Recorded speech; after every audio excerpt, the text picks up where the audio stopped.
20,500 people came into our great business. The same year, 19,700 left the business. So, now these are US figures. I ran a distribution system in Mexico for 2 years, and I found the retention there to be about 1/4 of the US. I've done consulting in Asia, and I find the same depressing statistics. So this is not only a serious roadblock to productivity, it's extremely expensive. One US company found that for every 1% that they could improve retention, the 3-year retention, it's worth $50 million per year to the bottom line of the company. When I worked at running distribution in Mexico for a much smaller company, I asked our actuaries to do a similar study. They found, even in a smaller company, that the 1% increase in 3-year retention was worth $10 million to the bottom line of the company. Think of the cost of recruiting, of training, of developing. And of course, when we lose the agents, we lose their customers.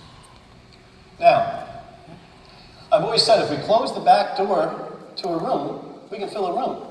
But if the back door to a room is open, does it matter how many people we recruit through that front door? Never going to fill the room. Never going to fill the room. So we need to close that back door, at least marginally, and then we can increase productivity and increase profitability and, again, make our industry greater. Now, I guess until now my talk's been kind of negative, but there is good news. It doesn't have to be that way. It doesn't have to be that way. We can attack this from 2 places, the recruiting solution and development solutions. When I look at recruiting, I look at these 6 main areas. Now, I don't have time to go into each of them right now, but I will be doing a deep dive in my workshop. I do want to mention setting expectations. This, I find to be a particularly improvement opportunity in Asia. If expectations are here, but if reality is lower, that's going to be guaranteed conflict. It's going to hurt productivity. But if we can get expectations and reality together in line, it builds trust, and therefore it builds productivity. And I realize in a lot of Asian business models that we have part-time agents. Okay, but even if we're recruiting part-timers, we have the right to set expectations so that we can avoid having no-timers. So, I say we attack the business from 2 sciences. The science of math, which is an exact science, and even more important, the science of psychology. And the reason the psychology is so important is the freedom and independence of our business. While it's true, this is certainly the blessing of our business, something that we recruit to. But if we don't teach our people to manage this freedom and independence, it becomes the curse of our business. And it certainly is the main reason for these retention statistics that we have. Now, I found from my work in Asia, probably 80% of the solution comes at the development stage. And here I key in on 3 main areas. The first being having some kind of standard involving case rate in the first 90 days. And again, I'll be doing a deeper dive into this in my workshop. A path to MDRT. And a lot of Asian companies do a pretty good job in this. However, there's always improvement opportunities.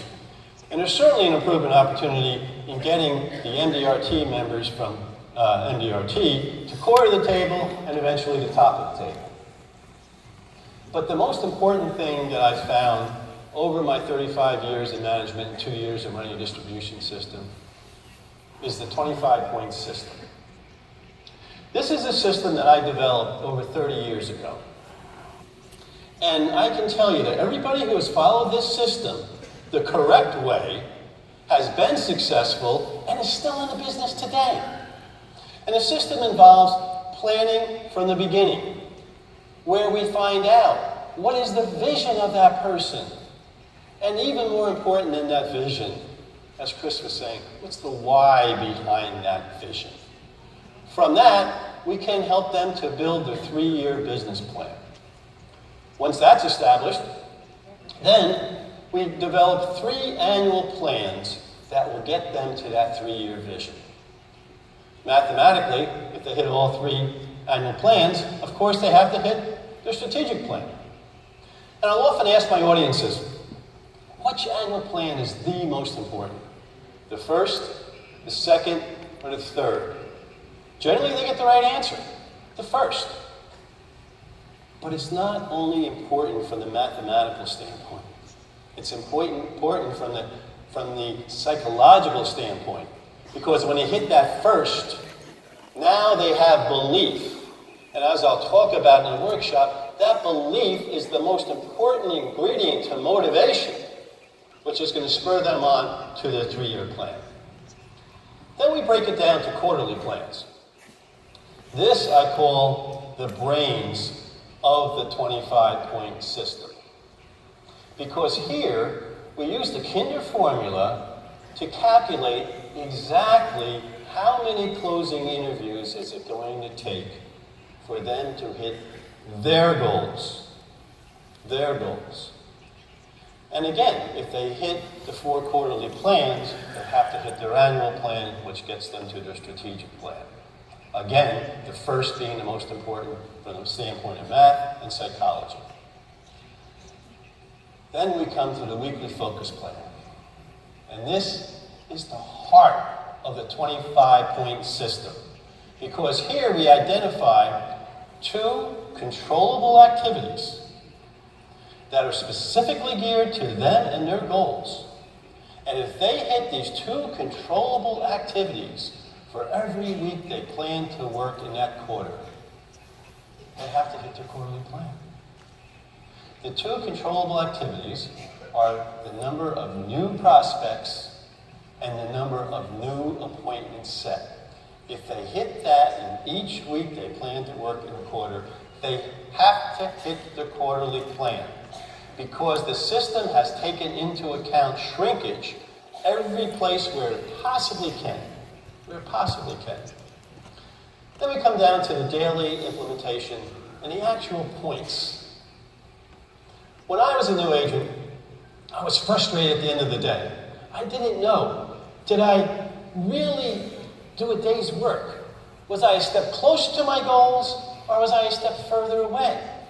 I couldn't judge it by how many hours I worked. That didn't matter. Don't want to judge it by if we get a sale or not. We're going to be disappointed most days. So that's why the 25 points, activity points, where that's a day's work. So there's a point for if we make a call to set up a new appointment. There's another point if we get the appointment. There's 3 points if we get a referred lead, the highest point value. There's 2 points if we conduct a fact-finding interview, 2 points for a closing interview, 2 points for a sale. And that defines a day's work. Now, granted, in part-time environments, maybe 25 isn't the number. I recently did some work for a company in Asia, and I recommended they start with 12. We can cut down the daily points as long as we're making habits, right?